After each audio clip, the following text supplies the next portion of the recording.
கொட்டுகின்ற மழையில், வானை வெட்டுகின்ற மின்னலில், செவி பிளக்கும் இடிமுழக்கத்தில், சீறியடித்த சொல்காற்றில், சென்னை ராபின்சன் பூங்காவில் பேரறிஞர் பெருந்தகை அண்ணாவால் உருவாக்கப்பட்ட இயக்கம். அறியாமையின் இருளகற்ற அறிவொளி என்ற தீபத்தை கையில் ஏந்தி தமிழர்களுக்கு மானத்தையும் அறிவையும் சொல்லித்தந்த முத்தமிழறிஞர் கலைஞரின் உழைப்பால் உறங்கேறிய இயக்கம். சிங்க இளைஞனே, திரை விழி, திருப்பு உன் முகத்தை, சுடர்முகம் தூக்கு, போராடி வெற்றி பெறு என்று தமிழகத்து இளைஞர்களை உத்வேகம் கொள்ள வைத்த கழகத்துடைய ஒப்பற்ற தலைவர் ஆவீரண்ணன் தளபதியின் உழைப்பால் முறைமேற்றப்பட்ட இயக்கம்.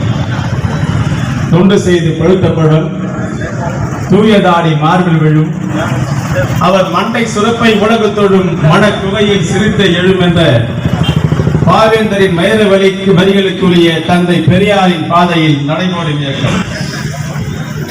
புகை விட்டு குமர்கின்ற எரிமலையாய், புகை விட்டு வெளிவரும் வரிப்புலியாய், பகை குலத்தை மாய்ப்பதற்கும் எதிர்காலத்தில் இந்த இயக்கத்தை வழிநடத்துவதற்கும் எதிர்காலத்தில் இந்த தமிழ்நாட்டை ஆட்சி செய்வதற்கும் உதயநிதி ஸ்டாலின் என்கின்ற ஒரு கள போராளியை, புரட்சியாளனை, செயல் வீரனை இந்த நாட்டிற்கு அடையாளம் காட்டியிருக்கின்ற இயக்கம். தோழர்களே, அத்தகைய இயக்கம்தான் மானமுள்ள தமிழர்களால் திராவிட முன்னேற்ற கழகம் என்று அழைக்கப்படுகிறது. அந்த திராவிட முன்னேற்ற கழகத்தின் சார்பில் கடந்த 2ஆம் தேதியில் தொடங்கி 3ஆம் தேதியை தொடர்ந்து இன்றைய தினம் 4ஆம் தேதியும் தமிழ்நாடு முழுமையிலும் எல்லோருக்கும் எல்லாம் என்ற தலைப்பிலே கழக தலைவருடைய பிறந்தநாளை ஒட்டி பொதுக்கூட்டங்கள் நடத்தி அந்த பொதுக்கூட்டங்கள் வாயிலாக கழக தலைவர் அவர்கள் நாட்டு மக்களுக்கு ஓந்தளித்த நிதிநிலை அறிக்கையை பற்றி, கழக தலைவர் தமிழ்நாட்டில் தான் ஆட்சி பொறுப்பை ஏற்றதிலிருந்து இன்று வரை செயல்படுத்தி வருகின்ற நல்ல பல திட்டங்களை பற்றி மக்கள் மத்தியில் எடுத்து சொல்ல வேண்டும் என்று இந்த இயக்கமிட்ட ஆணையை கட்டளையாக ஏற்று இந்த தூத்துக்குடி மாவட்டத்தில் நாடாளுமன்றத்தில் கர்ஜிக்கும் மொழி, நாடாளுமன்றத்தில் தமிழ்நாட்டின் நலனுக்கு மட்டுமல்ல ஒட்டுமொத்த இந்தியாவின் நலனுக்காகவும் கர்ஜிக்கக்கூடிய என்று கழக தலைவர் அண்ணன் தளபதியால் பாராட்டப்பட்ட கவிஞர் கனிமொழியை நாடாளுமன்ற உறுப்பினராக பெற்றிருக்கின்ற இந்த மாவட்டத்தில், அதே போலவே அன்பின் நிதிப்படமாய், அடக்கத்தின் மார்பிடமாய், பண்பின் உறவிடமாய் திகழ்ந்து கொண்டிருக்கின்ற அண்ணன் அனிதா ராதாகிருஷ்ணன் அவர்களை சட்டமன்ற உறுப்பினராக பெற்றிருக்கின்ற இந்த திருச்செந்தூரில் இத்தகைய பொதுக்கூட்டம் இங்கே எழுச்சியோடும் மகிழ்ச்சியோடும் நடைபெற்றுக் கொண்டிருக்கிறது. தோழர்களே, திருச்செந்தூர் என்று சொன்னால் அறுபடை வீடுகளில் 2ஆம் படையாக இருக்கின்ற திருச்செந்தூர், அதே போலவே வங்காள விரிகுடா கடற்கரையில் திருக்கோயில் அமைந்திருக்கின்ற திருச்செந்தூர், இன்னும் சொல்ல போனால் முருகப்பெருமான் தேவ சேனாதிபதியாக உருவெடுத்து தீமையின் வடிவாய் திகழ்ந்த சூரபத்மனை சங்காரம் செய்த இந்த திருச்செந்தூரில் இந்த பொதுக்கூட்டம் இங்கே நடைபெற்றுக் கொண்டிருக்கிறது. தமிழகத்திலே ஆரியண்ணன் தளபதி அவர்கள் நடைபெற்று வந்த, கடந்த காலத்தில் நடைபெற்று வந்த, எடப்பாடி தலைமை நடைபெற்று வந்த மக்கள் விரோத ஆட்சியை வீட்டுக்கு அனுப்ப எப்படி முருகப்பெருமான் தேவ சேனாதிபதியாக உருவெடுத்தாரோ அப்படி அண்ணன் தளபதி உருவெடுத்து எடப்பாடி தலைமையிலான மக்களது ஆட்சியை வீட்டுக்கு அனுப்பிய காலகட்டத்தில் இந்த கூட்டம் நடைபெற்றுக் கொண்டிருக்கிறது. அதையும் தாண்டி சொல்ல வேண்டும் என்று சொன்னால், வரவிருக்கிற நாடாளுமன்ற தேர்தலில் மத்தியிலே மக்கள் ஆட்சி நடத்தி கொண்டிருக்கின்ற எனக்கு முன்னால் உரையாற்றிய டாக்டர் வெற்றிவேல் எடுத்துக்காட்டியதை போல மக்கள் நலனுக்கு எதிரான பல்வேறு அம்சங்களை, மக்கள் நலனுக்கு எதிரான பல்வேறு செயல்களை செய்து கொண்டிருக்கின்ற இந்த மோடி ஆட்சியை வரவிருக்கிற நாடாளுமன்ற தேர்தலிலே அண்ணன் தளபதி உருவாக்கிய இந்தியா கூட்டணி மூலம் அந்த கூட்டணியை வெற்றி பெற வைக்க வேண்டிய நோக்கத்தோடு இங்கே நாம் அமர்ந்திருக்கின்றோம். தோழர்களே, அருணகிரிநாதரை பற்றி கேள்விப்பட்டிருக்கிறீர்கள். அந்த அருணகிரிநாதர் அவர் பாடிய பாடலில் இந்த திருச்செந்தூர் முருகனை பற்றி அதிகம் பாடியிருப்பார். அந்த பாடல் வரையில் நான் படிக்கின்ற பொழுது அருணகிரிநாதர் முருகப்பெருமான் மீது கொண்டுள்ள பற்றுதலை எளிதாக புரிந்து கொள்ளலாம். நானும் அப்படிதான். இங்கே மேடையில் வீட்டிருக்கின்ற அண்ணன் அனிதா ராதாகிருஷ்ணனை அருணகிரிநாதராக பார்த்துக் கொண்டிருக்கின்றேன். காரணம், அவர் ஆற்றுகின்ற பணிகளில், அவருடைய செயல்பாடுகளில், அவர் இந்த இயக்கத்தின் மீதும் இயக்கத்தின் தலைவர் ஆரியனின் தளபதி மீதும் கொண்டிருக்கின்ற பற்றுதலை நாம் எளிதாக அறியலாம். காரணம், அவர் ஒரு ஆர்ப்பாட்டம் இல்லாத முடியும். நான் கழகத்தின் இளைஞர் செயலாளர், மாண்புமிகு இளைஞர் நலன் மற்றும் விளையாட்டுத்துறை அமைச்சர் அன்பிற்கினிய சகோதரர் உதயநிதி ஸ்டாலின் அவர்கள் இளைஞரணி செயலாளராக வீற்றிருக்கின்ற தருணத்தில் நான் அவர் தலைமையின் கீழ் கடந்த காலங்களில் இளைஞரணி துணை செயலாளர் பொறுப்பில் இருந்து பணியாற்றிய பொழுது இளைஞரணியின் பணி நிமித்தம் காரணமாக இந்த மாவட்டத்தினுடைய அமைப்பாளராக வீற்றிருக்கின்ற அன்பிற்கினிய சகோதரர் ராமஜெயம் அவர்கள் நடத்துகின்ற நிகழ்ச்சிகளுக்கும் அதே போலவே இளைஞரணி தொடர்பான பணிகளுக்கும் நான் அடிக்கடி இந்த மாவட்டம் வருகை தருகின்ற பொழுது நம்முடைய மாண்புமிகு அமைச்சர் அண்ணன் அனிதா ராதாகிருஷ்ணனை தவறாமல் சந்திப்பது வழக்கம். அவரோடு நிறைய நிகழ்வில் பங்கேற்றிருக்கின்றேன். நான் அப்படி பங்கேற்ற பொழுது அவர் வெறும் ஒரு சட்டமன்ற உறுப்பினர் தான். ஆனால் இன்றைக்கு அவர் ஒரு அமைச்சர், மாண்புமிகு அமைச்சர்.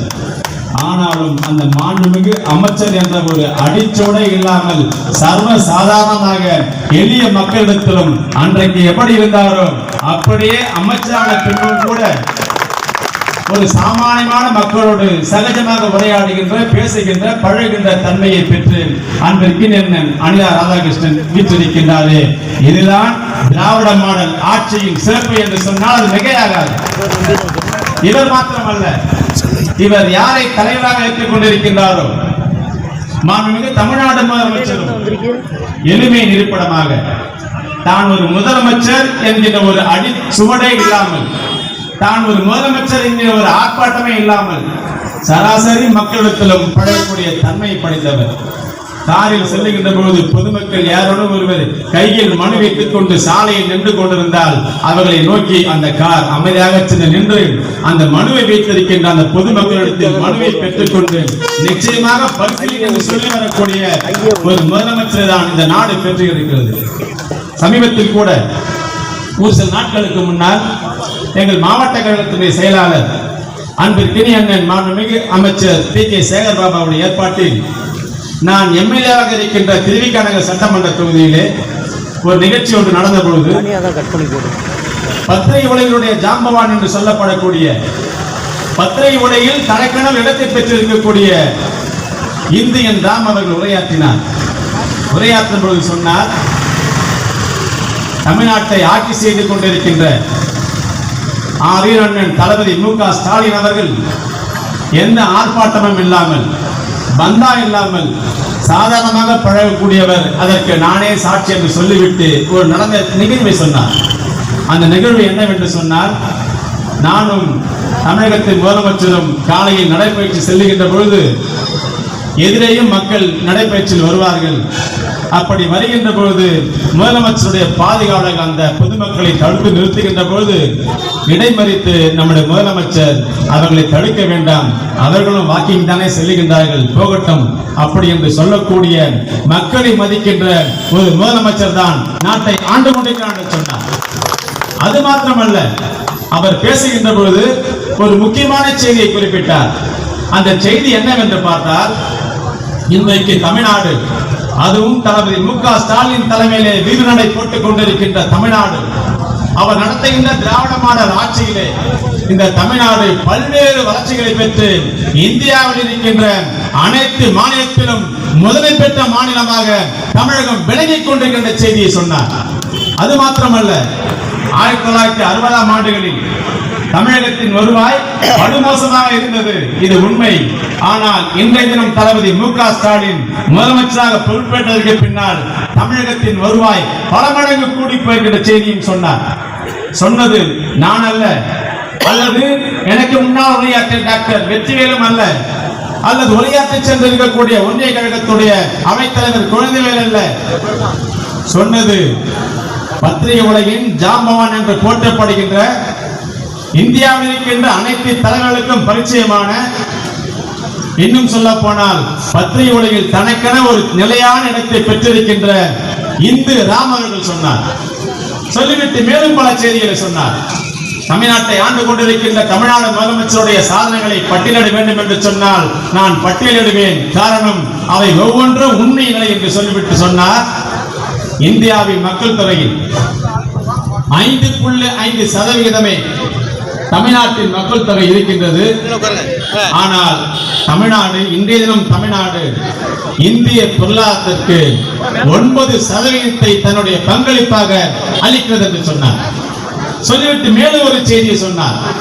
இந்தியாவில் இருக்கின்ற மாநிலங்களில் தமிழ்நாட்டில் தான் பணவீக்கம் குறைவு. அதே போலவே இந்தியாவில் இருக்கின்ற அனைத்து மாநிலங்களும் ஏற்றுமதி தொழில் இருந்தாலும் கூட அந்த ஏற்றுமதி தொழிலில் தமிழ்நாடு தான் முதலிடம் வகிக்கின்றது. அதே போலவே இந்தியாவில் தொழில் தொடங்க வேண்டும் என்று சொன்னால் அந்த தொழிலை தொடங்குவதற்கு பல்வேறு அம்சங்கள் பொருந்திய நாடு தமிழ்நாடு என்ற செய்தியும் சொன்னார். அதையும் தாண்டி சொன்னார், தொழில் முதலீட்டில் 16வது இடத்தில் இருந்த தமிழ்நாடு இன்றைய தினம் திராவிட மாடல் ஆட்சியிலே 3ஆம் இடத்திற்கு வந்திருக்கிறது. அதே போலவே கல்வித்துறை வளர்ச்சியில் 2ஆம் இடத்தை பெற்றிருக்கிறது. அதே போலவே புதுமை முதலீட்டில் தமிழ்நாடு முதலிடம் வகிக்கின்றது. அதே போலவே தாழ்த்தப்பட்ட பிற்படுத்தப்பட்ட ஒடுக்கப்பட்ட மக்களுக்காக மாற்றுத்திறனாளிகளுக்காக அவர்களின் வாழ்வாதாரம் உயர வேண்டும் என்று பாடுபட்டுக் கொண்டிருக்கிறது. இதுதான் தளபதி மு.க. ஸ்டாலின் தலைமையிலான திராவிட மாடல் ஆட்சி செய்து கொண்டிருக்கின்ற உண்மையை இந்து ராம் அவர்கள் சொன்னார். தோழர்களை நீங்கள் கேட்கலாம், திராவிட மாடல் ஆட்சி என்று சொன்னால் என்னவென்று கேட்கலாம். ஒரு முறை கழகத்தினர் தலைவர் தளபதி அவர்களை பத்திரிகையாளர்கள் சந்தித்து திராவிட மாடல் ஆட்சி என்றால் என்ன என்று கேட்டபோது அண்ணன் தளபதி சொன்னார், திராவிடம் என்று சொன்னால் தமிழ் உணர்வு, திராவிடம் என்று சொன்னால் பகுத்தறிவு, திராவிடம் என்று சொன்னால் சுயமரியாதை, திராவிடம் என்று சொன்னால் சமூக நீதி, திராவிடம் என்று சொன்னால் மனிதனையும் இதனுடைய ஒட்டுமொத்த அம்சம்தான். இவை அத்தனையும் நிறைவேற்ற வேண்டும் என்ற எண்ணத்தோடு தான் இந்த திராவிட மாடல் ஆட்சி என்ற வார்த்தையை நான் உச்சரித்தேன் என்று அண்ணன் தளபதி சொன்னார். சொன்னது போலவே திராவிட மாடல் ஆட்சியில் பல்வேறு அம்சங்கள் சமீபத்தில் கூட மாண்புமிகு தமிழ்நாடு முதலமைச்சர் அவர்களால் நாட்டு மக்களுக்கு ஊர்ந்தளிக்கப்பட்ட அந்த நிதிநிலை அறிக்கையை கூட பாராட்டாத ஏடுகளே இல்லை என்று சொல்லலாம். ஒரு காலத்தில் தந்தை பெரியாருடைய பெயரை ஈவே ராமசாமி என்று போட்டு மகிழ்ந்த ஒரு நாளேடு, பெருந்தகை அண்ணாவுடைய பெயரை அண்ணாதுரை என்று போட்டு மகிழ்ந்த ஒரு நாளேடு, முத்தமிழ் கலைஞருடைய பெயரை கருணாநிதி என்று போட்டு மகிழ்ந்த நாளேடு இன்றைய தினம் அண்ணன் தளபதி நாட்டு மக்களுக்கு அளித்த அந்த நிதிநிலை அறிக்கையை பலவாறு புகழ்ந்து தலைப்பிட்டு வாழ்த்துகின்ற அளவிற்கு ஒரு அற்புதமான நிதிநிலை அறிக்கை நாட்டு மக்களுக்கு தரப்பட்டிருக்கின்றது. தோழர்களே, அவர் சாதனையை சொல்ல வேண்டும் என்று சொன்னால் முத்தமிழ் கலைஞர் அவர்கள் தமிழ்நாட்டில் இருக்கின்ற பெண்களின் நலனுக்காக எத்தகைய திட்டங்களை தீட்டினார்களோ அந்த வழியில் இன்னும் சொல்ல போனால் சொத்தில் சம உரிமை, அரசு வேலைவாய்ப்பில் 50% இடஒதுக்கீடு, உள்ளாட்சி அமைப்புகளில் 33% இடஒதுக்கீடு, 1 முதல் 5ஆம் வரை இருக்கின்ற அரசு பள்ளிகளில் பெண்களுக்கே முன்னுரிமை, காவல்துறையில் பெண்களுக்கு பணி என்று பல்வேறு திட்டங்களை தீட்டி எப்படி மகளிரின் நலன் காக்க நம்முடைய தானை தலைவர் முத்தமிழ் கலைஞர் அவர்கள் பாடுபட்டு சிறப்பான ஆட்சி நடத்தினாரோ அவருடைய சிந்தனை அடிப்படையாக கொண்டு ஆவினன் தளபதி அவர்களும் பல்வேறு திட்டங்களை தீட்டி வருகின்றார். கடந்த தேர்தலின் பொழுது 2021 நடைபெற்ற தேர்தலின் பொழுது கழக தலைவர் தளபதி அவர்கள் தேர்தல் அறிக்கையை சொன்னார், நான் ஆட்சிக்கு வந்தால் மகளிர்கள் அனைவருக்கும் 1000 ரூபாய் தருவேன் என்று சொன்னார். அப்படி சொன்னபோது இது எப்படி சாத்தியமாகும், அதெல்லாம் முடியாது என்று பல பேர் கொக்கரித்தார்கள். ஆனால் அனைவரும் வாயை மூடிக்கொள்கிற வகையில் அண்ணன் தளபதி அவர்கள் கடந்த ஆண்டு பெருந்தகை அண்ணாவின் பிறந்த நாளில் தமிழகத்தில் இருக்கின்ற 1 கோடிக்கும் மேற்பட்ட மகளிருக்கெல்லாம் 1000 ரூபாய் வழங்கப்படும் என்று சொல்லி வழங்கிக் கொண்டிருக்கின்றார். கடந்த பெருந்தகை அண்ணாவின் பிறந்த நாளிலிருந்து இந்த மாதம் வரையில் அனைத்து பெண்களின் கைகளிலும் 1000 ரூபாய் தவழ்ந்து கொண்டிருக்கிற நிலையை நாம் பார்க்கிறோம். அண்ணன் தளபதி நிதியை வழங்குகின்ற போது சொன்னார், பெண்களுக்கான உதவித்தொகை என்று சொல்லியிருக்கலாம், அல்லது பெண்களுக்கு இலவசமாக வழங்கப்படும் என்று சொல்லியிருக்கலாம். ஆனால் அண்ணன் தளபதி சொன்னார், நான் தருவது மகளிருக்கான உரிமை தொகை என்று சொன்னார். அப்படி உரிமை தொகை என்று சொன்னதற்கு காரணம், நானெல்லாம் பாடுபட்டுக் கொண்டிருக்கின்ற, நேரம் காலம் அறியாமல் பணியாற்றிக் கொண்டிருக்கின்ற பெண்களின் உழைப்பிற்கு நான் தருகின்ற, இந்த சகோதரன் தருகின்ற அங்கீகாரம் என்று சொல்லிவிட்டு இன்னொன்றையும் சொன்னார். மாதம் 1000 ரூபாய் என்று கணக்கிட போது ஆண்டுக்கு 12,000 ரூபாய் என்பது அந்த பெண்களுக்கு தாம் சுயமாக வாழலாம், சுயமரியாதையாக வாழலாம் என்ற எண்ணத்தை தரும் என்று அண்ணன் தளபதி சொன்னார். சொன்னது போலவே இந்த நாளேடுகள் பலவும் இந்த மகளிர் உரிமை தொகையை பற்றி பலவாறு பாராட்டி எழுதி கொண்டிருக்கின்றன. அதை போல இன்னொன்று சொல்ல வேண்டும் என்று சொன்னால், அண்ணன் தளபதி அவர்கள் ஆட்சி பொறுப்புக்கு வந்தபோது இனி மகளிர் எல்லாம் கட்டணம் இல்லாமல் பேருந்தில் செல்லலாம் என்ற நிலையை சொல்லி அதையும் செயல்படுத்தி காட்டியிருக்கின்றார். அப்படி அந்த மகளிர் எல்லாம் பேருந்தில் பயணம் செய்ததால் என்ன பயன் அப்படின்னு நிறைய பேர் கேட்கலாம். சமீபத்தில் ஒரு ஆய்வு கருத்து கணிப்பு நிறுவனம் ஆய்வு ஒன்றை நடத்தி, இந்த பெண்கள் எல்லாம் பேருந்தில் கட்டணமில்லாமல் பயணிப்பதால் என்ன பயன் என்ற அறிக்கையை வெளியிட்ட போது உண்மையிலே ஒரு மகிழ்ச்சியான செய்தி காத்திருந்தது. என்னவென்று சொன்னால், பேருந்தில் பயணிக்கின்ற பெண்களின் எண்ணிக்கை நாளுக்கு நாள் கூடி வருகின்ற காரணத்தினால் வேலைக்கு செல்லுகின்ற பெண்களின் எண்ணிக்கை அதிகரித்திருக்கிறது. வேலைக்கு செல்லுகின்ற பெண்களின் எண்ணிக்கை அதிகரித்த காரணத்தினால் பெண்களின் வாங்கும் திறன் அதிகரித்திருக்கிறது என்று பல்வேறு காரணங்களை இந்த திட்டத்தை பாராட்டி அந்த கருத்து கணிப்பு நிறுவனம் ஆய்வு வெளியிட்டிருந்தது. அதே போல இன்னொன்று சொல்ல வேண்டும் என்று சொன்னால், காலை உணவு திட்டம். இந்த காலை உணவு திட்டத்தை அண்ணன் தளபதியின் சிந்தனை எப்படி உதித்தது அப்படி என்று பார்த்தோமையானால், சென்னையிலே அசோக் நகர் என்ற இடம், அந்த அசோக் நகர் என்ற இடத்தில் ஒரு அரசு பள்ளி, அந்த அரசு பள்ளிக்கு அண்ணன் தளபதி அவர்கள் ஒரு நிகழ்ச்சி ஒன்றுக்கு சென்றபோது, கடந்த அந்த பள்ளி நடத்திருந்த போது நின்று கொண்டிருந்த மாணவிகளிடம் ஒரு வாஞ்சியோடு கேட்டார், சாப்பிட்டியாமா அப்படின்னு. அந்த மாணவி சொன்னாங்க, இல்லை அப்படின்னாங்க. ஏன் சாப்பிட்டு வர வேண்டியதானே அப்படின்னு கேட்டபோது அந்த மாணவி சொன்னாங்க, அம்மா வேலைக்கு போகிறாங்க, நேரம் ஆடுறதால சமைக்காமல் போயிட்டாங்க அப்படின்னாங்க. அப்புறம் இன்னொரு மாணவியிடத்தை கேட்டார், சாப்பிட்டியாமான்னு. அந்த மாணவி சொன்னாங்க, இல்லை அப்படின்னாங்க. ஏன் இல்லை? இல்லை, அம்மா டீ மட்டும் தான் கொடுத்தாங்க, இப்போ நீ சாப்பிடல அப்படின்னாங்க. அப்போ அந்த தருணத்தை அண்ணன் தளபதியின் சிந்தனையில் உருவானது. அருவி பசியை போக்குகின்ற இடத்தில் ஏன் வயிற்று பசியை போக்கக்கூடாது என்ற எண்ணத்தின் வெளிப்பாடுதான் அண்ணன் தளபதி கொண்டு வந்த காலை உணவு திட்டம். சரி, இந்த காலை உணவு திட்டத்தால் என்ன பயன் அப்படின்னு பார்த்தீங்கன்னா, ஒரு முறை பெருந்தலைவர் காமராஜர் திருநெல்வேலிக்கு அருகில் ஒரு நிகழ்ச்சி ஒன்றுக்கு சென்ற பொழுது, இந்த ரயில்வே கிராஸை கடக்கிறதுக்காக அந்த கேட்டு மூடிக்கும் போது அந்த கார் நிற்குது. அப்போ காரில் உட்கார்ந்த பெருந்தலைவர் காமராஜர் அருகில் இந்த மாடு மேய்த்துக் கொண்டிருந்த ஆடு மேய்த்துக் கொண்டிருந்த 2 சிறுகளை அருகே அழைக்கிறார்.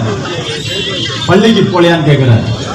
அப்போ அந்த குழந்தைங்க சொன்னதுங்க, பள்ளிக்கு போனால் எங்கேயாவது சாப்பாடு போடுவாங்க. அப்போ காமராஜர் கேட்டார், அந்த பசங்களுக்கு இவர் முதலமைச்சரே தெரியல, தெரியாம சொல்றாங்க ஸ்கூலுக்கு போயிட்டா யாரும் சாப்பாடு போடுவாங்க. அப்ப காமராஜர் கேட்கிறார், சாப்பாடு கொடுத்தா ஸ்கூலுக்கு வருவியா அப்படின்னாங்க. ஏன் வருவேன்றாங்க. அப்ப உருவானதுதான் பெருந்தலைவர் காமராஜர் பள்ளிகளில் இலவச மதிய உணவு திட்டத்தை கொண்டு வந்தாங்க. அந்த மதிய உணவு திட்டம் முத்தமிழ் கலைஞருடைய காலத்தில் உண்மையான சத்துணவு திட்டமாக உருவெடுத்தது. எப்படி உண்மையான சத்துணவு திட்டம் அப்படின்னு பார்த்தா, அந்த குழந்தைகளுக்கு தருகின்ற உணவோடு முட்டையை கொடுத்தார். ஒரு சில குழந்தைங்க முட்டை சாப்பிடாம போலாம், அந்த குழந்தை வாழைப்பழத்தை கொடுத்தார். இப்படி உண்மையான சத்துணவு திட்டத்தை முத்தமிழ் கலைஞர் கொண்டு வந்து செயல்படுத்தி காட்டினார். அதையே தான் இந்த அண்ணன் தளபதி அவர்கள் அறிவு பசியை போக்குகின்ற இடத்தில் வயிற்று பசியை போக்க வேண்டிய எண்ணத்தோடு தான் இன்றைக்கு இந்த காலை உணவு கொண்டு வந்தாங்க. சரி, இந்த காலை உணவு எடுத்தால என்ன பயன் அப்படின்னு பார்த்தீங்கன்னா, ஒரு சர்வே ஒன்று எடுத்தாங்க. அண்ணன் தளபதி இந்த திட்டத்தை செயல்படுத்த உடனே தமிழ்நாடு முழுக்க ஒரு சர்வே ஒன்று, அந்த ஆய்வு ஒன்று பண்ணும்போது அந்த ஆய்வில் கிடைத்த வந்த மகிழ்ச்சியான செய்தி என்னன்னு பார்த்தீங்கன்னா, தினந்தோறும் பள்ளிக்கு வருகின்ற மாணவர்கள் எண்ணிக்கை வெகுவாக உயர்ந்திருந்தது. சில பள்ளிகளில் இடைநிற்றல் இருந்த பள்ளிகளில் இடைநிற்றல் இல்லாமல் அந்த பள்ளி இயங்கியது என்ற செய்தி வந்தபோது அண்ணன் தளபதி அவர்கள் சந்தோஷம் அடைந்து, அதாவது ஆரம்பத்திலே 1545 பள்ளிகளில் பயிலுகின்ற 1,14,095 மாணவர்களுக்கு மட்டுமே கொண்டு வந்த திட்டம் இந்த திட்டம் வெகுவான வரவேற்பை பெற்ற காரணத்தினால் அண்ணன் தளபதி பார்த்தாங்க, தமிழ்நாடு முழுமையில் இருக்கின்ற 31,008 பள்ளிகளில் பயிலுகின்ற 17 லட்சம் மாணவர்களுக்கு இந்த திட்டம் நடைமுறைப்படுத்தப்படும் என்று அறிவித்து இன்றைக்கு தமிழகம் முழுவதிலும் இந்த திட்டம் வெகுவாக சென்று கொண்டிருக்கிறது. இப்படி பல்வேறு திட்டங்களை சொல்லிக்கொண்டே போகலாம். அதே புதிய பெண் திட்டம், அந்த புதிய பெண் திட்டம் என்னன்னு பார்த்தீங்கன்னா, அரசு பள்ளிகளில் 6ஆம் வகுப்பு முதல் தொடர்ந்து படிக்கின்ற மாணவிகள் இடைநிற்றலே இல்லாமல் பயின்று கல்லூரிக்கு செல்லுகின்ற பொழுது அந்த மாணவிகளின் வங்கி கணக்கில் மாதந்தோறும் 1000 ரூபாய் செலுத்துகின்ற ஒரு அற்புதமான திட்டத்தை கொண்டு வந்து பெண்களை அடுத்த கட்டத்திற்கு வாழ் முன்னேற்றத்திற்கு அழைத்து செல்கின்ற ஒரு திட்டத்தை கொண்டு வந்தார். அதே மாதிரி நான் முதல்வர் திட்டம், அண்ணன் தளபதி அவர்கள் ஒரு முறை வெளிநாடு சென்ற பொழுது தொழில் முதலீடு காரணமாக வெளிநாடு சென்றுவிட்டு தமிழகத்தை வந்தவுடன் தொழிலை ஆரம்பிக்க வருகை தந்திருந்த அந்த தொழில் நிறுவனங்கள் நம்முடைய மாண்புமிகு தமிழ்நாடு முதலமைச்சரோடு உரையாடிய போது சொன்னார்கள், நாங்கள் தமிழகத்திலே தொழிலை ஆரம்பிக்கிறோம், வேலைக்கரும் தயாராக இருக்கிறோம், ஆனால் எங்களுக்கு திறமையான இளைஞர்கள் கிடைக்கவில்லை என்ற ஆதங்கத்தை வெளிப்படுத்தினார். அப்போது அந்த ஒரு நொடி அண்ணன் தளபதி எண்ணத்திலே உருவானது. ஏன் நம்முடைய இளைஞர்களை திறமை மிக்கவர்களாக ஆற்றல் மிக்கவர்களாக ஆக்குகின்ற முயற்சியில் ஈடுபடக்கூடாது என்று சிந்தித்ததன் விளைவுதான் நான் முதல்வர் திட்டம். சரி, அந்த நான் முதல்வர் திட்டத்தை இப்ப யார் நிர்வாகம் பண்றாங்க அப்படின்னு பாத்தீங்கன்னா, கழகத்துறை இளைஞரணி செயலாளர் மாண்புமிகு இளைஞர் நலமட்ட விளையாட்டுத்துறை அமைச்சர் அன்பிற்கிணைய சகோதரர் உதயநிதி ஸ்டாலின் அவர்கள் தான் அந்த நான் முதல்வர் திட்டத்தை நிர்வாகம் பண்றாங்க. சரி, நான் முதல்வர் திட்டத்தினோட நோக்கம் என்ன அப்படின்னு பாத்தீங்கன்னா, தமிழகத்தில் இருக்கின்ற பொறியியல் கல்லூரிகள், கலைக்கல்லூரிகள், அறிவியல் கல்லூரிகள் இதனை பயின்று வருகின்ற மாணவர்களின் உள்ளத்தில் புதைந்து கிடக்கின்ற திறமைகளை வெளிக்கொண்டு வரும் விதத்தில் அவர்களுக்கு தொழில்நுட்ப ரீதியான பல்வேறு பயிற்சிகளை அளித்து அவர்களை திறமைமிக்க இளைஞராக மாற்றி அவர்களை வெளி உலகுக்கு அனுப்ப வேண்டும் நோக்கத்தோடு தான் திட்டத்தை ஆரம்பிச்சாங்க. சரி, இந்த திட்டத்தை ஆரம்பிக்கும் போது மாண்புமிகு இளைஞரணி செயலாளர் மாண்புமிகு அமைச்சர் உதயநிதி ஸ்டாலின் அவர்களை அழைத்து மாண்புமிகு தமிழ்நாடு முதலமைச்சர் சொன்னார், இந்த 4 திட்டத்தின் மூலமாக ஆண்டொன்றுக்கு 10 லட்சம் இளைஞர்களுக்கு இந்த பயிற்சியை அளித்து பட்டப்படிப்பை அவர்களை முடித்து வெளியேறுகின்ற போது அந்த 10 லட்சம் மாணவர்கள் வெளியேறும் சொன்னாங்க.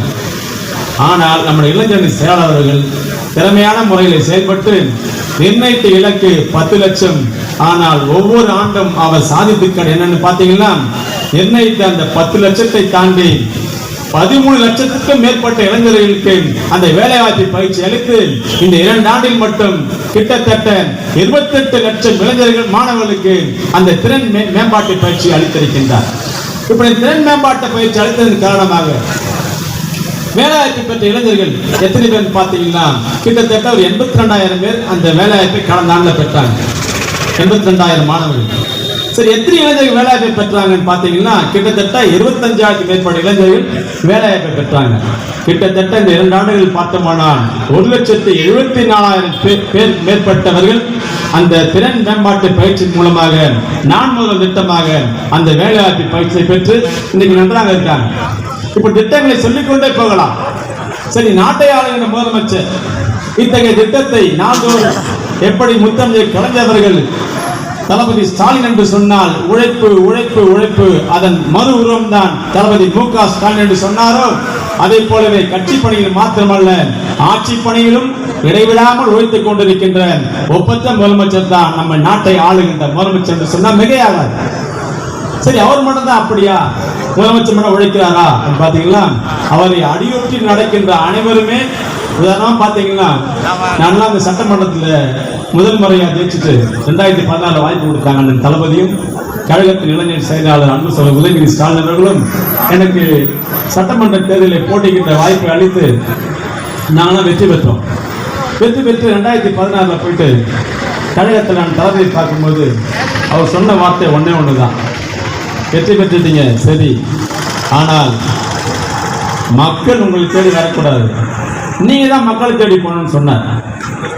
அன்னைக்கு 2016 சொன்ன அந்த வாக்கை இன்று வரையிலும் அவருடைய கட்டளையை நான் நிறைவேற்றிக் கொண்டிருக்கின்ற நான் மட்டுமல்ல, தமிழகத்தில் இருக்கின்ற இயக்கத்தை சார்ந்த அத்தனை சட்டமன்ற உறுப்பினர்களும் அத்தனை அமைச்சர்களும் அண்ணன் தளபதி சொன்ன அந்த வார்த்தையை, மக்கள் உங்களை தேடி வரக்கூடாது, நீங்கள் தான் மக்களை தேடி போக வேண்டும் என்று சொன்னாரோ அதை இந்த அளவுக்கு நான் கடைபிடிச்சு வரோம். நான் 2வது முறை எம்எல்ஏ, இப்பவும் அண்ணன் தளபதி சொன்ன அந்த கட்டளையை நான் நிறைவேற்றிக் கொண்டிருக்கின்ற ஒரு சட்டமன்ற உறுப்பினர். எதுக்கு சொல்லன்னு பார்த்தீங்கன்னா, அதாவது அமைச்சர்களும் சரி, சட்டமன்றங்களும் சரி, நாடாளுமன்றங்களும் சரி, அண்ணன் தளபதியின் அடியொற்றி நடக்கின்ற தொண்டர்களும் சொல்லலாம். அந்த வகையில் பார்க்க போனா அண்ணன் தளபதி சொன்னாங்க, அதாவது மக்கள் உங்களை தேடி வரக்கூடாது, நீங்க தான் மக்களை தேடி போகணும். அதை நிறைவேற்றுகின்ற அமைச்சர் பெருமக்கள், இதெல்லாம் சிறப்பான மாண்புமிகு இளைஞர் நலன் மற்றும் விளையாட்டுத்துறை அமைச்சர். அவர் தொகுதிக்கு போனார்னா வீதி வீதியாக நடந்தே போறார். அவர் நினைச்ச ஒரு ஜீப்ல ஏறி கையாட்டு போயே இருக்கலாம், அப்படி இல்லை. ஆனா ஒவ்வொரு தெருவுக்கா போயிட்டு ஒவ்வொரு வீட்டுக்குள்ள போயிட்டு மக்களோட குறை கேட்கிறார். அப்புறம் பள்ளிகளுக்கு போறார். பள்ளிகளுக்கு போயிட்டு வெறுமனே அந்த பில்டிங்கை மட்டும் பார்த்துட்டு வரல, அந்த பள்ளிக்கு உள்ளே போயிட்டு அந்த மாணவர்கள் பயன்படுத்துகின்ற அந்த கழிப்பிட வசதி சரியா இருக்கிறதா கூட அந்த கழிப்பிடத்தில் உள்ளே சென்று பார்க்கக்கூடிய ஒரு அற்புதமான அமைச்சர் தான் நம்முடைய அன்பு சகோதரர் உதயநிதி ஸ்டாலின் அவர்கள். அதை பார்த்தா இந்த தொகுதி நாடாளுமன்ற உறுப்பினர் கழகத்தில் சொன்னார் ஒரு முறை, கல்வியும் சுகாதாரமும் இந்த ஆட்சியின் 2 கண்கள் சொன்னார். அதை எல்லாமே பின்பற்றி வராங்க. உதாரணத்தை பார்த்தீங்கன்னா, தொகுதியினுடைய நாடாளுமன்ற உறுப்பினர் அண்ணன் தளபதியால் கர்ஜிக்கும் மொழி என்று பாராட்டப்பட்ட ஒரு நாடாளுமன்ற உறுப்பினர். சட்டமன்றத்தில் மட்டுமல்ல, தமிழ்நாட்டின் நலனுக்கு மட்டுமல்ல, ஒட்டுமொத்த இந்தியாவின் நலனுக்காகவும் பாடுபடக்கூடியவர், தோள் கொடுக்கக்கூடிய நாடாளுமன்றத்தில் அண்ணன் தளபதியால் பாராட்டப்பட்ட தொகுதியுடைய நாடாளுமன்ற உறுப்பினர். எப்படி அந்த சுகாதாரமும் கல்வியும் இந்த ஆட்சிக்கு 2 கண்கள் சொன்னாங்களோ அதை நிறைவேற்றுகின்ற வகையில் நம்ம பார்த்தீங்கன்னா, நேற்று விட இந்த மாரத்தான், அதாவது ஒரு உடல் நலத்திற்கு சுகாதாரம் சொன்னால் அந்த உடல் நல்லா இருக்கணும், மனநலம் நல்லா இருக்கணும். அந்த உடல்நலம் பேணி காக்கிறதுக்காக நேற்றைய தினம் அந்த 1500 பேர் பங்கேற்ற ஒரு மாரத்தான் போட்டியை இங்கே நடத்தி காட்டியிருக்கின்றார். அந்த மாரத்தான் போட்டியில் வெற்றி பெற்றது யாருன்னு பார்த்தீங்கன்னா, ஒரு கணவனும் மனைவியுமே அந்த பரிசை வென்றிருக்கிறாங்க. 21 கிலோமீட்டருக்கான அந்த மாரத்தான் போட்டி, ஆண்கள் பிரிவுக்கான மாரத்தான் போட்டியில் லட்சுமணன் என்ற வென்றிருக்கார், புதுக்கோட்டை மாவட்டத்தை சார்ந்தவர். அதே மாதிரி பெண்களுக்கான பிரிவு 14 கிலோமீட்டர் நடந்திருக்கு, அதில் பிரியா என்ற வென்றிருக்காங்க. அவங்க யாருன்னு பார்த்தீங்கன்னா, ஆண்கள் பிரிவில் வெற்றி பெற்ற லட்சுமணுடைய மனைவி தான் பிரியா. இவங்க 1 லட்சம் ரூபாய், அவங்க 1 லட்சம் ரூபாய் அந்த பரிசு வந்திருக்காங்க. சரி, எதுக்கு இதெல்லாம் பண்றாங்க அப்படின்னு பார்த்தீங்கன்னா, உடல் நலனில் அக்கறை செலுத்த வேண்டும் என்ற ஒரு விழிப்புணர்வோடு நடத்தப்பட்ட ஒரு போட்டி தான் நேற்று நடைபெற்ற அண்ணன் தளபதி பிறந்தநாளையொட்டி நடைபெற்ற அந்த மாரத்தான் போட்டி. அந்த மாரத்தான் போட்டியை முடிச்சு அப்படியே இந்த போலியோ டிராப்ஸ் போறாங்க. அதையும் தாண்டி சொல்லணும்னா, இந்த மனநலம் சார்ந்த முகாமை தொடங்கி வைக்கிறாங்க. இதெல்லாம் சுகாதாரம் சம்பந்தப்பட்டது. இதை தாண்டி நம்முடைய சட்டமன்ற உறுப்பினர் மாண்புமிகு அமைச்சர் அனிதா ராதாகிருஷ்ணன் சொல்லணும்னு பார்த்தீங்கன்னா, அவர் இந்த வெற்றி பெற்ற ஆட்சி அமைந்த இந்த 2.5 ஆண்டு காலத்தில் அவர் என்னெல்லாம் பண்ணிட்டார் அப்படின்னு நீங்கள் கேட்கலாம். நிறைய பண்ணியிருக்கார். இல்லை பார்த்தீங்கன்னா, அவருடைய சாதனைகள்லாம் கேட்கும்போது உண்மையிலே சந்தோஷமாக இருக்கு எனக்கு. ஒரு ஆர்ப்பாட்டமில்லாத மனிதர், ரொம்ப எளிமையாக பழகக்கூடியவர்.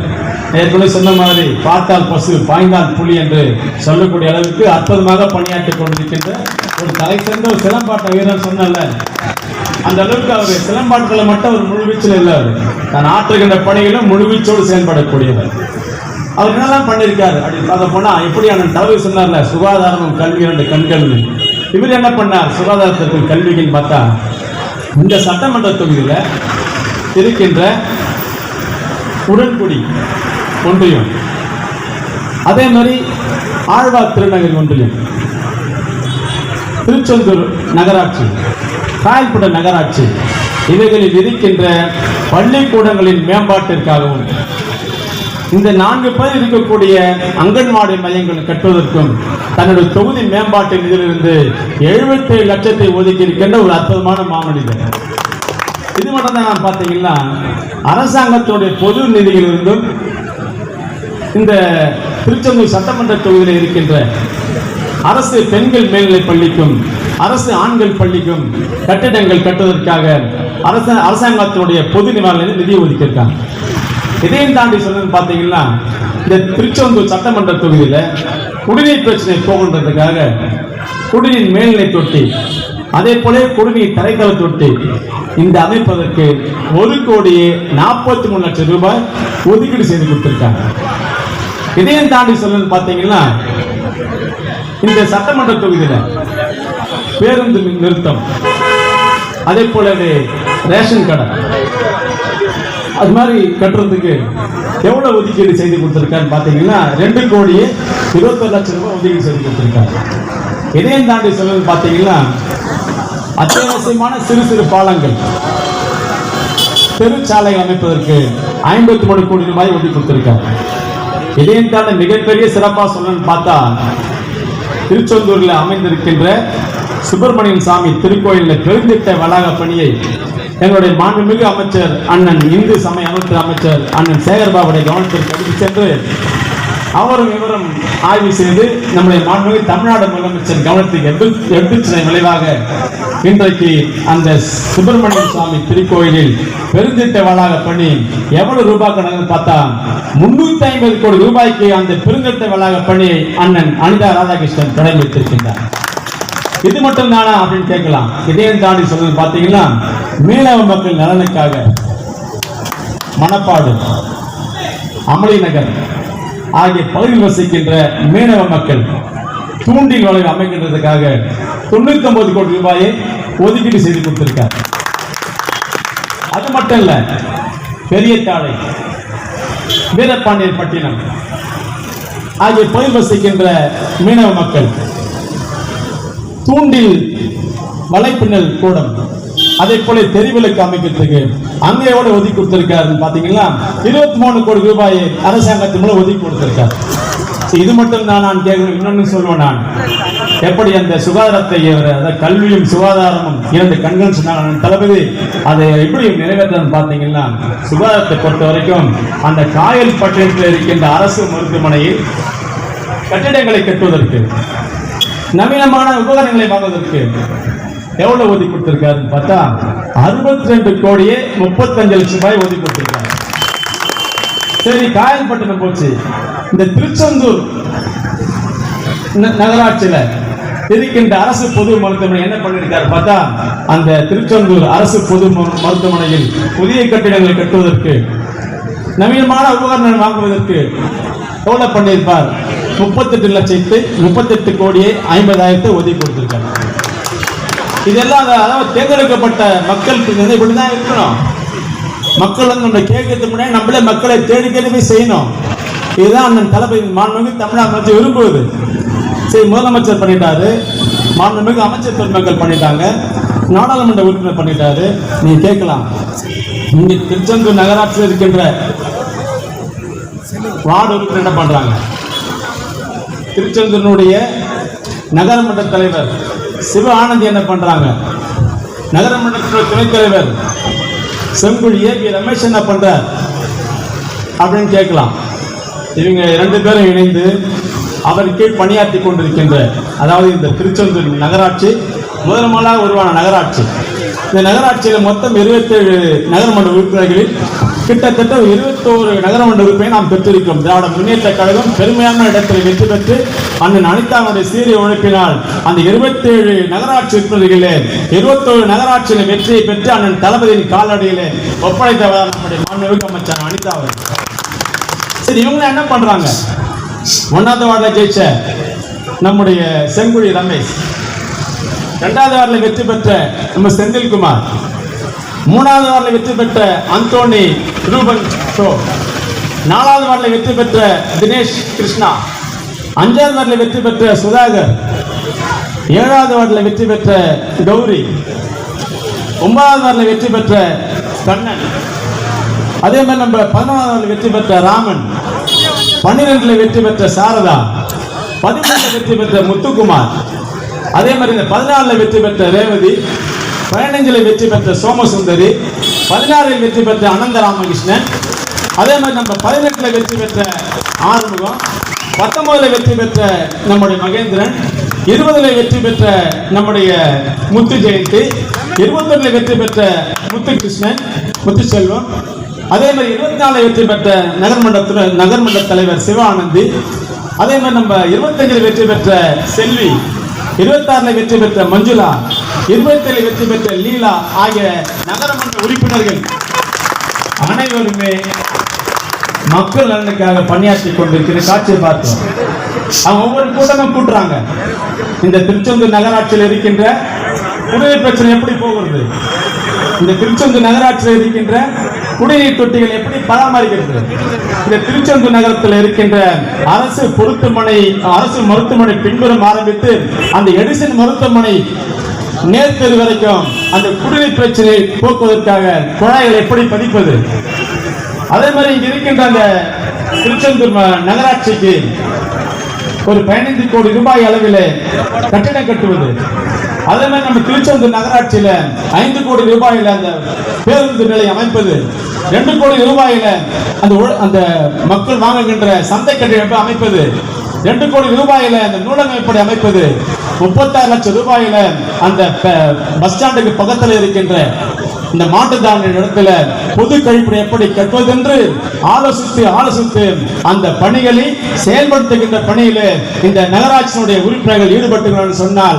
அதுதான் திராவிட மாடல் ஆட்சி, அதுதான் அண்ணன் தளபதியின் தலைமையிலான திராவிட முன்னேற்ற கழகத்தின் ஆட்சி என்று நெஞ்ச நிமித்தி சொல்லலாம். நீங்க எனக்கு முன்னாடி உரையாற்றி பண்ண அன்புக்கு என் நண்பர் டேவிட் சொன்னாங்கல்ல, டேவிட் சொல்லிட்டு போனார் மழை வெள்ள காலத்துல எப்படி பாடுபட்ட இடம். உண்மைதான், நாங்கெல்லாம் தொலைக்காட்சியில பார்த்து கண்ணீர் வடிக்காத குறை. முதல் மழைக்கு நான் சட்டமன்ற உட்கார்க்கின்ற என்னுடைய திருவிக்காடங்க சட்டமன்ற தொகுதியில ரொம்ப அண்ணனுக்கு தெரியும், மாண்புமிகு அமைச்சர் அண்ணன் அனிதாவுக்கு தெரியும், சென்னையில் இருக்கின்ற மிகவும் தாழ்வான பகுதி என்னுடைய தொகுதி மட்டும்தான். எந்த ஒரு சென்னை மழை வந்தாலுமே அதாவது இடுப்பளவு தண்ணி தேவைக்கூடிய நிலை தான் எல்லா தெருக்களிலும். நாங்கள் அந்த மழையெல்லாம் பார்த்து நம்ம தவிச்சு போயிட்டு இருந்த போதுதான் அப்புறம் இந்த மழையை பார்த்தோம். தூத்துக்குடி மாவட்டம் பாதித்த போது அந்த தொலைக்காட்சியில் பார்த்த போது நம்மள கண்ணீர் வடிக்காத குறை. அப்படிப்பட்ட நிலையிலான மாண்புமிகு அமைச்சர் அனிதாவும் இந்த தொகுதியில் நாடாளுமன்ற உறுப்பினர் கவிஞர் கனிமொழி அவர்களும் எந்த அளவுக்கு இறங்கி வேலை பார்த்தாங்கன்னு நாங்கள் தொலைக்காட்சி வாயிலா ஏடுகள் வாயிலா பார்த்து பிரமிச்சு போனோம். இவராது பரவாயில்ல, ஆனா ஒரு பெண் என்ற நிலையிலும் கூட அவங்க ஓட்டுல போயிட்டு மக்களுக்கு உதவியை பார்த்திருக்கோம். அண்ணன் அனிதா அவர்கள் பாத்தீங்கன்னா ஆப்ராயில் போட்டு, அதாவது வழக்கமான தோட்டத்தை விட அவர் வீட்டுல எப்படி இருப்பாரு ஆப்ராயில் போட்டு மக்கள் பண்ணி இறங்கி அவர் பணியாற்றலாம் பார்த்தோம். நாங்கள் பார்த்து பெருமிச்சு போயிட்டோம். அவருக்குன்னு இருக்கின்ற பின்புலம் அவர் நினைச்சிருந்தா ஆளுங்களை விட்டு வேலை வாங்கியிருக்கலாம். ஆனா அப்படி பண்ணாம களத்துல இறங்கி வேலை பார்த்தா பாருங்க மாண்புமிகு அமைச்சர் அண்ணன் அனிதா. அதுதான் அவரு.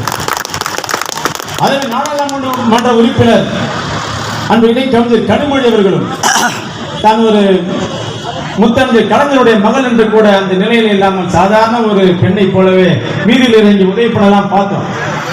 இதெல்லாம் ஓகே. ஆனா சமீபத்தில் அண்ணன் டாக்டர் வெற்றிவேல் சொன்ன மாதிரி மோடி வந்தார். மோடி வந்துட்டு தூத்துக்குடி துறைமுகத்தில் நின்று பேசினாங்க. பேச சொன்னார் 17,400 கோடி ரூபாய் அளவுக்கு திட்டங்களை தொடங்கி வைத்துவிட்டு மோடி சொன்னார். பிரதமர் மோடி என்ன சொன்னார் பார்த்தீங்கன்னா, நான் உங்களின் நண்பன், உங்களின் தேவைகளை நான் நிச்சயம் நிறைவேற்றும் சொன்னார். ஆனால் நடந்தது என்னன்னு பார்த்தீங்கன்னா, இந்த தூத்துக்குடி மாவட்டம் பெருமழையால் பாதிக்கப்பட்ட போது ஒரு சில நாட்களிலேயே அண்ணன் தளபதி அவர்கள் கவலை தோய்ந்த முகத்துடனே ஓடோடி வந்து அந்த மக்களை சந்திக்கிறது. ஓடோடி வந்து தெருக்கள் நடக்கிறார், மழத்தில் நடக்கிறார், மக்களை பார்க்கிறார், ஆறுதல் சொல்றார், என்ன செய்வதற்கு தெரியாம தவிக்கிறார். அதிகாரிகள் உத்தரவு போடுறாங்க. அவர் மாத்திரமல்ல, அன்றைக்குனே சகோதரர் உதயநிதி ஸ்டாலின் அவர்களை களத்துக்கு அனுப்புறாங்க. அவரும் ஒரு வாரம் இந்த மக்களை சந்தித்து ஆறுதல் சொல்றார், தேர்தல் சொல்றார். எல்லாம் முடிந்தது. இன்னும் நிறைய அமைச்சரங்க அனுப்புறாங்க. அனுப்பி எல்லா அமைச்சரும் தங்களுக்கு பங்களிப்புக்கு எல்லாமே பண்ணி நிலைமையை கட்டுக்குள் கொண்டு வராங்க. பல்வேறு உதவிகளை வழங்குறாங்க. வழக்கு முடிச்சுட்டு அப்புறமா தளபதி பார்த்தார், மக்களுக்கு உதவுன்னு சொல்லிட்டு பல்வேறு அறிவிப்புகளை வெளியிட்டு செயல்படுத்தினார். என்ன அறிவிப்புன்னு பார்த்தீங்கன்னா, நிறைய பாதித்த பகுதிகளுக்கு ஒவ்வொரு குடும்பத்திற்கும் 6,000 சொன்னாங்க. கொஞ்சமா பாதித்த பகுதிகளுக்கு ஒவ்வொரு குடும்பம் 1000 ரூபாய் சொல்லி கொடுத்தாங்க. அது மட்டுமல்ல, அந்த மழை வெள்ள சேதத்துல உயிரிழந்த குடும்பங்கள், அதே போலவே கால்நடைகள்லாம் உயிரிழந்திருக்கும், அதுக்கும் இழப்பீடு கொடுத்தார். இழப்பீடு கொடுத்து எல்லாம் முடிச்சுட்டு பெருமளவு ஏற்பட்ட அந்த பாதிப்பை சரி செய்வதற்காக ஒன்றிய அரசிடம் அண்ணன் தளபதி அவர்கள் 37,000 கோடியை உதவியாக கேட்டபோது, ஆனால் அண்ணன் நம்ம டாக்டர் வெற்றிவேல் சொன்ன மாதிரி எல்லாமே வந்து பார்த்தாங்க. மத்திய அமைச்சர் எல்லாமே பார்த்தாங்க, மத்திய ஆய்வுக்குழு வந்து பார்த்தது.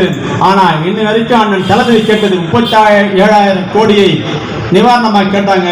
ஆனால் ஒன்றில் இருக்கின்ற மோடி அரசு இதுவரையில் 37 பைசாவை கூட கொடுக்கவில்லை என்பதுதான் உண்மை நிலை. சரி, அப்படிப்பட்ட அந்த ஒன்றிய அரசை ஆண்டு கொண்டிருக்கின்ற மோடி பிஜேபி கட்சிக்கு நம்ம என்ன பண்ண போறோம் அப்படின்னு பாத்தீங்கன்னா, கழகத்தினுடைய செயலாளர் தான் உரையாற்றின கூட்டங்களை சொல்வார், அண்ணன் தளபதியின் கழக தலைவருடைய பிறந்த நாளுக்கு நாம் அளிக்கின்ற பரிசு எதுவாக இருக்க வேண்டும் என்று ஒரு கேள்வி எழுப்பிவிட்டு நம்முடைய கழகத்தினுடைய செயலாளர் மாண்புமிகு அமைச்சர் அன்பு சகோதரர் உதயநிதி ஸ்டாலின் அவர்கள் சொல்வாங்க, வரவிருக்கும் நாடாளுமன்ற தேர்தலில் அண்ணன் தளபதி கை காட்டுகின்ற வேட்பாளருக்கு வெற்றி அளித்து அண்ணன் கழக தலைவரால் உருவாக்கப்பட்ட இந்தியா கூட்டணி மத்தியிலே ஆட்சி அமைப்பதற்கு திராவிட முன்னேற்ற கழகத்தை வெற்றி பெற வைத்து அந்த வெற்றியை கழக தலைவரின் கரங்களில் கொடுப்பதுதான் அவருக்கு நாம் தருகின்ற உண்மையான பிறந்தநாள் பரிசு என்று சொன்னார். நானும் அதை உங்கள் மத்தியிலே வலியுறுத்தி தந்த வாய்ப்பிற்கு நன்றி தெரிவித்து விடைபெறுகிறேன். நன்றி, வணக்கம்.